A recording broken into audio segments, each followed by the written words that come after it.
Pollard here. I'm your Member of Parliament. Thank you for your questions from everyone at the Autism Hub. It's a really hot day in Parliament today, so I'm trying to race through your questions. Here's the answers to them.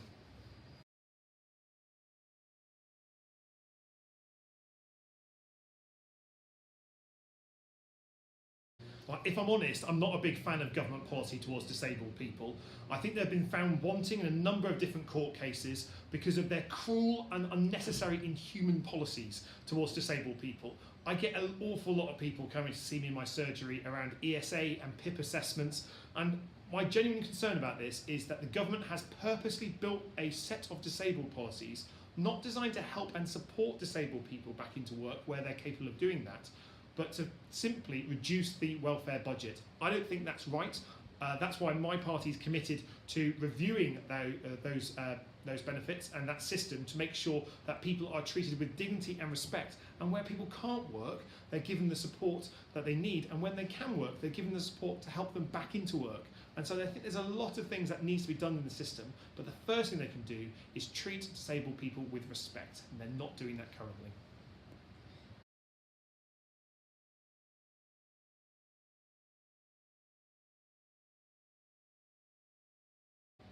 Well, autism is an issue that I feel really passionately about. You may know that I have a close member of my family with autism, and it's something that I've grown up with, knowing that we have to take some small steps to adjust certain things to help and support those people with autism. Now, Plymouth is a dementia-friendly city, which is a huge boost. But dementia and autism, although very, very different conditions, actually many of the interventions are very similar. And I think what we need to do is understand that we can all do things in our everyday life, in the way that we run our businesses, in the way that we interact with people, to help support people with autism and support their families. Because there's lots at the moment that isn't right for autistic people in our city.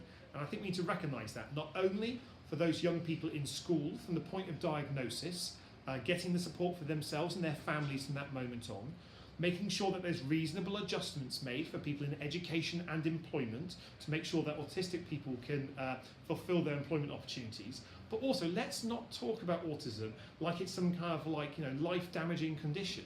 Many people with autism are excelling in the workplace. So let's talk up the success stories as well, because far too often the media narrative that we have around autistic people and their families is based on negativity. So let's be positive about the potential for people with autism, especially those young people in our city who have their entire futures ahead of them, and starting off describing them in negative ways when they're young does nothing for their career development.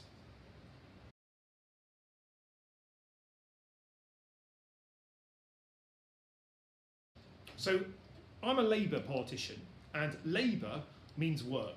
So I believe that people should be working if they can. Having a job is one of the best ways out of poverty. It's the best way of providing for yourself and for your family. So I support people having a job. And this is where disabled policy that the government has at the moment is getting it so wrong.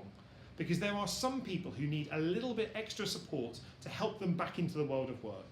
And there are some people who, through disability or through accidents, can't return to the workplace. Where that has happened, they need the support, and they need government to be sensitive and empathetic from that for their situations to make sure they're getting the support they need. Far too often, however, people who are severely disabled, terminally ill, are being made to go back to work and having their support taken away from them because the system the government has created is uncaring. I think it's cruel.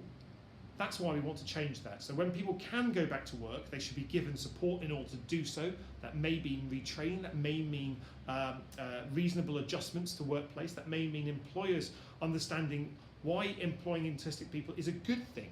And I think there's a lot of things that we can all do to make a difference here.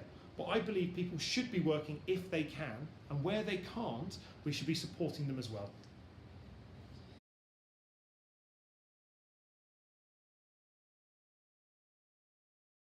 Well, homelessness is on the rise in our city and in our country, and it's simply not good enough.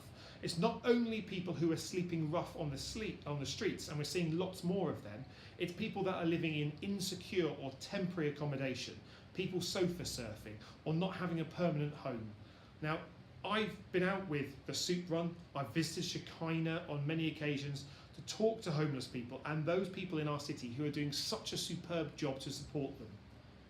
There's not one answer to this problem. Building more homes that are affordable is important, and yes, we must do better than we're doing at the moment. We must address mental health in the community and relationship breakdown, drug and alcohol addiction, and the lack of support that happens when people move between different benefits. Doing one of those is not enough. We need to do all of those. That's why Labour's plan to reduce and eliminate homelessness is not just about building more homes, although it is. It's about addressing mental health in the community, supporting those organisations in our community doing drug and alcohol addiction. There's a lot that we've got to do. There's a huge steps forward being taken by Plymouth City Council locally, but we need to do much more in order to support those people who are not only sleeping rough, but at risk of sleeping rough in temporary accommodation. There's lots more that we can do.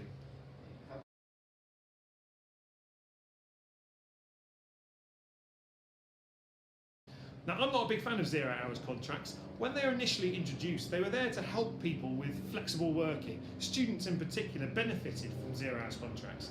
But employers have been abusing that by locking people into 0 hours contracts. Thankfully, the restriction on 0 hour contracts, that means you can't work for anyone else if you're on one of those, has been lifted. But that's not good enough. The employers, many of them who should know better, have been using 0 hours contracts to get around proper employment rights, proper contracts for people, and that's not good enough.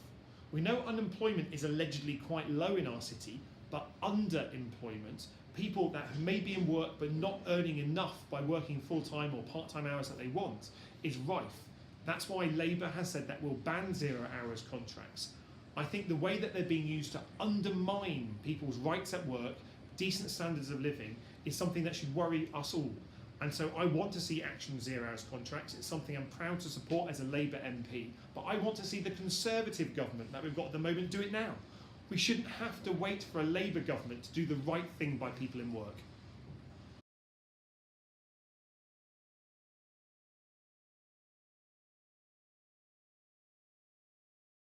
Rubbish is a really big issue in our city. And when you go door knocking, which I do every week, lots of people on the doors will talk to you about problems with bin collections, littering and fly tipping. Now, the government has cut our local council's budget hugely. The cuts amount to about £2 million a week. Now, that was money that was used to provide weekly bin collections and other council services that have been cut. We need to make sure we're getting that money back and funding local government properly. But when the Conservatives got rid of our weekly bin collections last year, I strongly opposed it. I want to see our streets clean and tidy. Now, the Conservative government are still cutting Plymouth City Council's budget, so it's not possible for us to bring back weekly bin collections. But what the council has committed to do, which I strongly support, is introducing food waste collections. Now, our recycling levels as a city is flatlining and actually going down a wee bit. Introducing food waste collections, so those people with scraps from cooking or leftover food can have that properly recycled, generating clean green energy, and importantly, reducing the amount of waste in our brown bins and not contaminating green bin waste, will make a big difference to waste in our city. If you see fly tipping or rubbish, the important thing is that it's reported. So my ask for you is, if you see it, please get in touch with the Plymouth City Council, get in touch with your local councillor, or get in touch with me and I will happily report it. Because we need to know where there is waste so it can be tidied up, so action can be taken about it.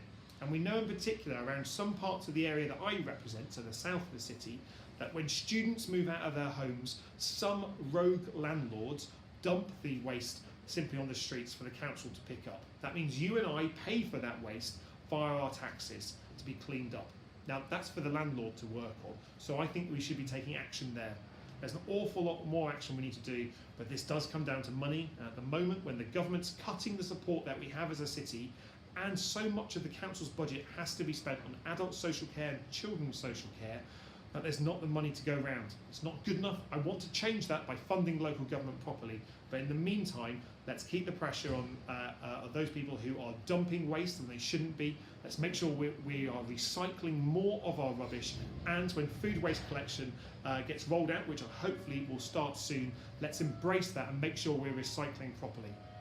Thank you so much for all your questions. I'm sorry I couldn't get around to answering all of them, I do a weekly Facebook Live on my Facebook page, facebook.com/Luke Pollard, on Wednesday evenings. So if you'd like to ask me a question there, all you have to do is type under the video, and it's about 7:30 on Wednesday evenings, and I'll answer them live.